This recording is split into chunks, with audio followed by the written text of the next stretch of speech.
तो आज भाऊर सगाईचा तयारी करत आणि सरळ शुभमेर घरी निघलो गोमा. ज्याच्या घरी पोहोचलो याची अजून तयारीच बाकी होती. क्या गुंडा बनेगा रे तू. सकाळपासून लाईट नव्हती, आता लाईट आली. पहिले चार्जिंगला लावला मोबाईल. आपण बाहेर तयारी घे शेकरेल नेता आणि सरळ निकळ गे रोहित घरा. भाऊच्या घरी पोहोचलो, भाऊचा मेकअप चालू. बाई मग तार गोळची रे भाऊर गोळचं चाल मग जल्दी. मग काय भाऊ आपल्या काचेचे तुकड्याला घेऊन निघालो भाऊच्या घरी. मग दादाच्या घरी पोहोचलो आणि सरळ गेलो मित्रमंडळ जवळ. आज आचार्य राजेश भाऊ होते. राजेश भाऊने बनवली वांग्याची भाजी. हा म्हटलं आज तर म्हटलं मावलं त्या म्हणे झाकण झुल्या म्हणे पहिले गंज निऊ लागा म्हणे अंदर. सग सामान वगैरे मेल दिने पच बेस घ्याम होतं कारण पामळ आहेरच नाही करताना बेस घे पच सग जण. आज दादाचे सर्व जीवलग मित्र आले कारण दादाचं गोळ आहे ना भाई आता लागतेच. पत्राम पामळ आगे पच हम निकळ के सरळ पामळे उंदूर स्वागत करेन. सर्वांनी पाय वगैरे धुवून नंतर सर्वजण बसले घरामध्ये. वर बातम्या चालायचं नाश्ता कार्यक्रम. नाश्ता बनवणारे आज कालू बिल्डर आणि अमित बिल्डर होते. वर बातम्या चकीन नाश्ता देना गे आणि यानं मला सोडून नाश्ता केला.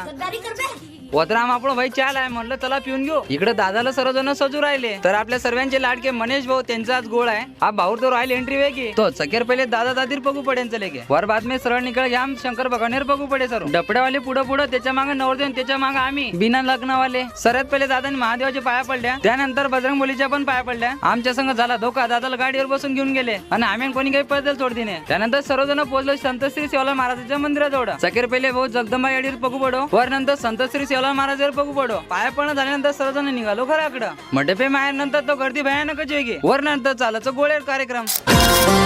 कुछ बातें हो चुकी हैं, कुछ बातें अभी हैं बाकी. गोळेर कार्यक्रम खतम येणं जाऊ होतो. एवढी मित्रमंडळ ज्यूस बनणार होतो. मला ते म्हणलं बाबा टेस्ट पाहिजे म्हणलं कसं झालं ते. हे रांग डायरेक्ट बाया भेटा आणि ब्लॉग आवडला असेल तर मग भावाला फॉलो बी करून घ्या.